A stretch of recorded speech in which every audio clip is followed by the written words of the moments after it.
Greetings, family. Greetings, family.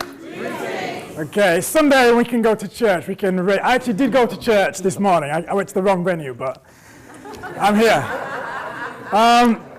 And in doing that, I did miss the beginning of Khadija's talk. And one of the sisters, I'm not sure she mentioned, has been very influential in my journey coming today. Sister Esther Stanford Jose, who I'm sure some of you know. Give that sister a round of applause. And it's because of Khadija, it's because of Sister Esther and other groundings with my sisters that I'm here today, because I studied here 20 years ago. And I was telling people who I've spoken to, Brother Abraham, I studied the dark art of advertising in this very institution. So I broke away from that with the help of people like Khadija, studying that capitalist monetary, path, and I've reorientated onto a path of fulfillment and well-being. I'm still on that journey. Poetry book that details some of that. Oh, I wasn't going to advertise, but yes, there we go. That's my book, Ad Liberation, coming out. But I'm not talking about that today. But yeah, I think following on from the discussions about where we are, climate change and justice is the topic. It's worth noting that we are in an academic institution. I think one of the things that has been imparted to me with my dialogues with Sister Esther, Brother Kofi Klue, others, is the idea of breaking down these institutions, these hierarchies.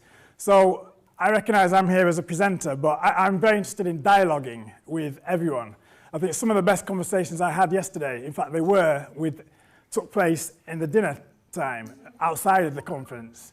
I know that there's a limited time for people to ask questions. Some of the questions we had yesterday from the floor, incredible knowledge that we have within this room. So I will speak on this issue, but it'd be great to have input from everyone else on this huge topic that I'm not claiming expertise on this. I will impart what I know and what's been imparted to me, but it's a dialogue with the whole family. And in breaking this down, I think this hierarchical structure of tiers, me as an expert speaker, let's look at that, because that is a climate that has been imposed on us, I think. If we look at educational institutions and the way that we have debates, the debating culture, the argument culture. There was a toolkit I helped produce with Sister Esther and Brother Kofi in 2007, cross-community dialogue. And within that, one of the African forms of dialogue it referenced is the Legotla. Do people know that form from Botswana? Uh-huh. Excellent. Do you want to speak on that? I'm from Botswana, by the way. Mm-hmm. Thank you. It's where we talk about gender here, men and women. We all sit together, including anybody and everybody in the village, and we sort out issues that affect the village. There is no, and everybody we say in Botswana, everybody where it's wet. There's no hierarchy. We are all there. We all thrash out whatever we're talking about, and we are free. Okay, that's the essence of Lakota. Excellent. Here we go. One more time, so I've got the pronunciation. Lekotla. Thank you very much, brother.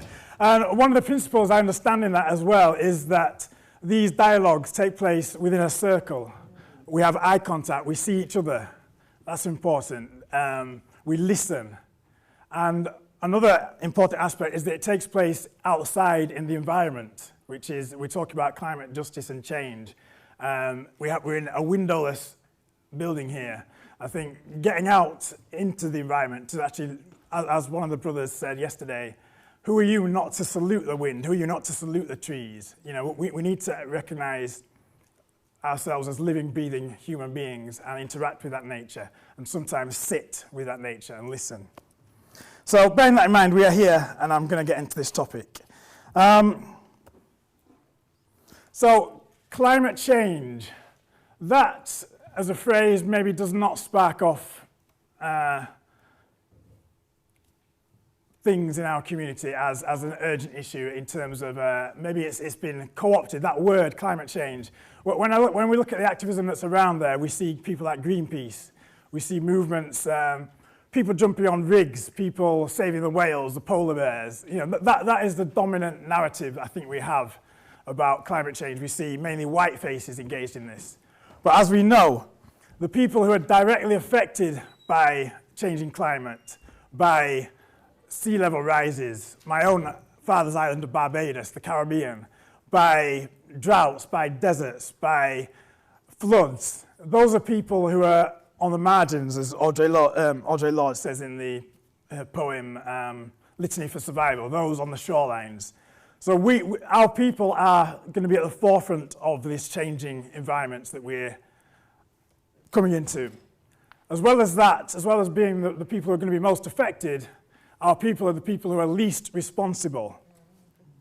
If we look at historically the processes that have brought us to this brink, we're looking at those processes from the Industrial Revolution. We're looking at colonialism. We're looking at Columbus's journeys. We're looking at the destruction of land, destruction of fauna, destruction of peoples, destruction of traditional ways of living with the planet in harmony with the earth and with nature.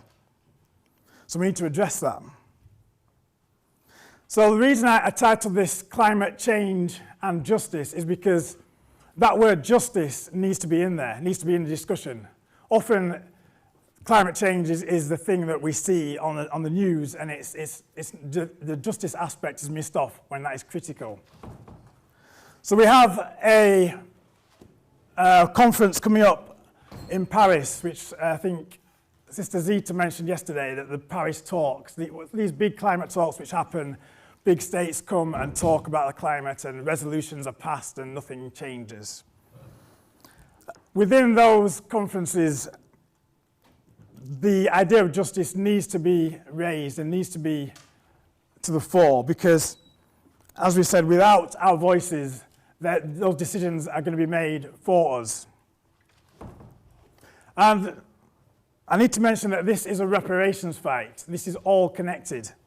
I was having conversations yesterday about the idea of reparations, and what we, again, are often shown is that reparations is about money. That's a big narrative that's being pushed on us. Reparations is compensation, the monetary aspect of reparations.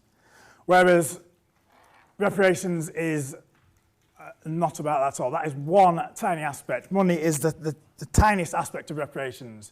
Reparations is about doing for ourselves. It's about holistic repair. It's about repairing our relationships within our family, repairing our relationships within society, within other people, repairing our relationships with the land, with the water, with the food, with justice. Just repair. That key word there is repair. One other aspect, I mentioned food. I was having a discussion yesterday about food, and props to Spike Lee for naming his production company. Who knows the name of Spike Lee's production company? Exactly, 40 Acres and a Mule.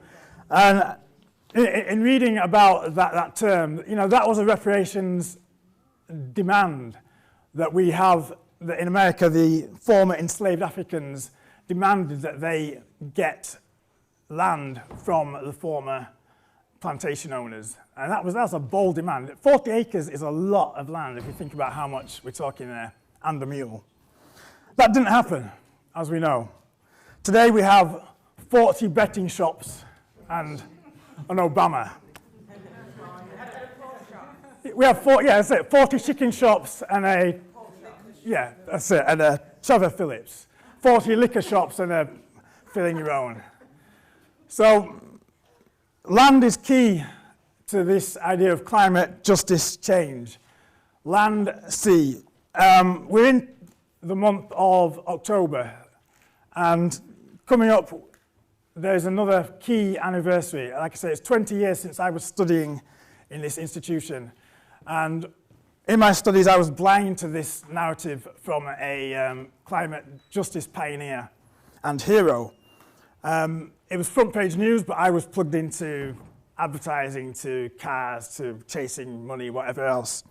And I miss this narrative, but on the 10th of November this year, it marks the execution of Ken Saro-Wiwa and 8 of his Ogoni colleagues. And I'm seeing lots of nods of people who know that story, and that's an important climate justice story and ongoing reparations action that needs justice. Because the Niger Delta, people who are from the Niger Delta, from Nigeria, that is one of the areas which is most under attack from the forces of colonialism, imperialism, and all the thems. This is a fight that has seen oil taken from that community. The Ogoni was a fishing community, a very small community compared with the whole of Nigeria, and the oil has been taken from that land for decades. Nothing has been put back. Shell Oil particularly has taken this, and there's other communities in the Delta which have also suffered under Chevron, under other companies, and millions has been made from these people, from the destruction of land, destruction of their fishing community. Still today, from space, you can see the fires, the gas burning. Oil is taken, and as a byproduct of that, gas is released. Obviously, if that was to happen in a Western country, the gas would be capped, and that would be saved. In Nigeria, it's black people. We can burn that. It's quicker. And these flares are burning night and day, releasing toxins, poisoning the land, poisoning the earth. And that is still to be addressed. So Ken Saro-Wiwa was executed by the Nigerian government. Shell had a big hand in that, and still the Ogoni people are fighting for the restitution of their land. Oil permeates the soil feet deep so that they cannot grow anything on that land. That is a war crime. It is a climate crime. Other people, notable people to mention, Wangari Maathai, Kenya, who instituted a series of planting trees, Greenbelt movement. And again, we have the idea of tree huggers from white activism, I suppose, but this is a direct response to the desolation of the environment, to actually plant trees. She got together a community of women and planted trees to protect the environment, to stop the flooding. The chopping down of trees, we've seen the impact of that in places like Haiti. We've seen although it wasn't necessarily climate change related, the earthquake decimated Haiti particularly because floods were able to run across the land without having the barriers of trees to stop them. People have chopped the trees down because they haven't been able to have firewood. They need something to cook with. They chop down the trees. So we really need to relate all these fights. We need to look at Katrina, because if we do need a warning, that is a warning that we saw on our TV screens from supposedly the richest country on earth, how, when it all breaks down, how people that look like us are treated, how we are disposable. We shouldn't forget, 10 years ago this year that Katrina happened.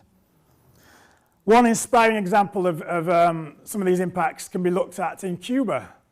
In Cuba, as well as climate change, we're facing a twin apocalypse, if you will, with peak oil. So Cuba has been embargoed. Peak oil, the idea that oil is taken from the ground, it takes millions of years, as we know, to create this oil from trees, from decaying matter. So this can't be replaced. We are running out of oil. We're running out of the accessible, cheap oil in the ground. That is not going to be replaced anytime soon. So this is why we need alternative energy sources. But Cuba provides a good example of how that community, under embargo from the United States, they were cut off, their oil supply was cut off, and they instituted programs such as community gardening, greening their gardening, greening the areas in their cities. And that has had some success in restoring life, restoring health to people under severe pressure. So, relating that back to ourselves, there's many examples. I work with a poet, Zena Edwards, who done lots of investigations into urban greening, and we were on a we were invited to a conference, Weather Fronts, which was, as we suspected, mainly all white scientists talking about these issues, facts and figures. And Zena's reaction was naturally that, where is the community in this? How am I going to translate all these facts and figures to the people I see on the streets? And so Zena has been investigating lots of urban greening, if you want to will, that movement of people looking at their surroundings and planting food for themselves.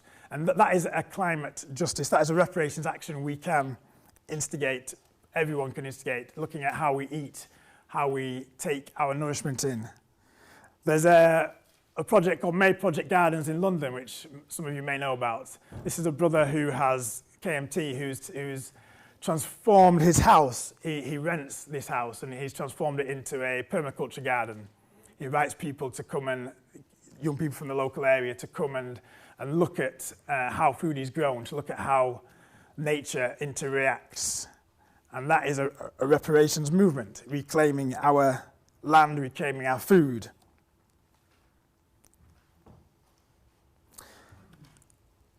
And as I say, all this is connected. So I mentioned a big amount of oil we get from the Niger Delta. So we are surrounded by Africa in this space, obviously the people, but these gadgets, these devices, people have mobile phones. We need to connect up how this ecology, these minerals are from the continent, particularly the Congo if we're talking about mobile technology. That was mentioned yesterday. That is a continuation of the Maangamizi.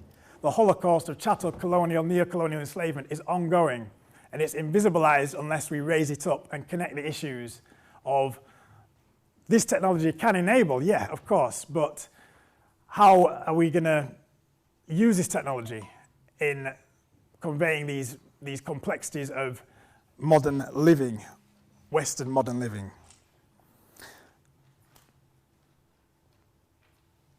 One other, how long do I have left, please? How long do we have? Say another 10 minutes. 10 minutes, okay. So one other connection would be the idea of flight. So within a lot of climate change discussion, you hear the onus is put on people to check their own behavior, to stop driving as much, to change the light bulb, for instance. So changing a light bulb can only get us so far if we don't connect the justice issues into that. And one of the things I think, one of the illustrations of that is that air travel. I mean, air travel is not usually factored in to emissions. Air travel is subsidized in terms of the emissions that is given off. But I would say, and hopefully I'm sure you'll agree, that some of our travel is essential. We are not traveling business class, majority of us, to go and have a meeting. We are connecting with family. We are a diaspora, so we need to connect with the continent, with our family overseas. So one of the demands I think we need to make is that Sister Khadija was saying about opening borders and looking at travel and looking at how we connect. And the travel that is predominantly going on, someone was telling me that it was the sister there, that the inspiring action that happened this week where the King's Cross was it yourself who was? No, aha, brilliant, yeah. Okay, so there was an action last week, I think, where people were blockading business class people traveling the Eurotunnel. And that was a brilliant action, I think, genius. And that is more stuff we should be doing. We should be making those connections that if you're traveling to our continent, you're free to travel, but you're stopping our people from coming over here. And that needs to be supported, and those connections need to be made. The free flow of money across borders, that's always happened. If you look at the trade from the Delta, from the Africa, from everywhere else, it mimics the triangular trade in enslaved Africans. Products are taken out still. That is still followed. We need to stop that. We need to halt it. We need to arrest that. And I think relating back to nature outdoors, I loved what Brother Solomon, I think it was saying about saluting Earth. And I think, again, we're in an academic institution, and we are taught, again, to value titles, to value the OBEs, the sirs, the doctors, the professors. Within this conference I mentioned I attended, that there was lots of that, lots of people talking in facts and figures. What wasn't in the room was the real felt experience, which I know as African people we connect to. We communicate through art. Nawal El-Sadawi, she imparted that in the Egyptian culture, as she knows it, in African culture. There's no division between art and life. Art is in the way you drink, the way you walk, the way you make a cup of tea. That's been divorced. These educations separate, classify, divide us. So felt experience is important. There are people who have experience of this huge issue, climate change, climate justice, people who literally, the sea is rising around their feet, and they have the experience and knowledge of working the land, of working in harmony with the land, living on the land, which these big climate justice movements need to reach out to and go humbly in and say, how can you teach us? Not, we have the technology, we can help you. We need to go humbly back to the motherland, back to our diaspora, and learn the ways that have been forgotten and deliberately stolen from us. And there's a shaman who some of you may know from Burkina Faso, Patrice Malidomash Somé. And he talks of, again we mentioned hierarchies, he talks of the hierarchy of people. So he lists humans, plants, animals. Humans, animals, plants in reverse order. And that I think is what Brother Solomon was speaking to, in that we need to humble ourselves and realize that trees have been around longer than us. We need to recognize that animals, if we listen, can teach us by their behavior. We need to tune in to what is being said around us. That is not, maybe not be quantified in facts and figures and scientists, and there's not going to be a paper written on that. That is something we need to feel. We need to be in touch with nature, and we need to step out and be ourselves. I'll end with a poem. This is a solidarity piece that was produced for Ken Saro-Wiwa, and I was asked to write a poem around this idea of returning back, and this features in here. Also alongside here, there's Ken's words. Again, the idea of art, dancing the guns to silence. This is what power we have as people, to use our art to undermine. We don't have military power. We have power of our minds. We have power of our genius of being creative. Also on here is the Ogoni Bill of Rights. So there are reparations demands that have been made by many people. There's an Indigenous Peoples Conference, which Kuj Chauhan from Virtual Migrants introduced me to, the Anchorage Declaration. That is a radical demand from Indigenous peoples across the planet who got together and looked at the state of their lands and their soils, and they demanded that fossil fuel extraction stop and cease. Look the Anchorage Declaration up to read that demand. So we need to be in solidarity. So this piece speaks to those issues. It mentions bus boycotts, so I'll just touch on this before I read it. We talked about, I think Zita mentioned yesterday, the Montgomery bus boycott, the Bristol boycott we mentioned. In this poem I also mentioned the Alexandra bus boycott. Do people know the Alexandra bus boycott? In brief, in 1957, the Public Utility Transport Corporation, PUTCO, in South Africa, raised the bus fare from 4D to 5D for commuters in Johannesburg. 80% of Johannesburg Africans lived under the poverty line. The raise was far more than they could afford. The black South Africans in Alexandra were outraged by the exploitation and of their own meagre wages. 7th of January 1957, Alexandrians launched a bus boycott exclaiming, "Azikwela, we shall not ride." This was the rallying cry as they walked the 22 miles from Alexandra to Johannesburg rather than taking the bus. The boycott spread. At its height, 70,000 township residents refused to ride the local buses to and from work. In June, the South Africa government capitulated. The boycott won.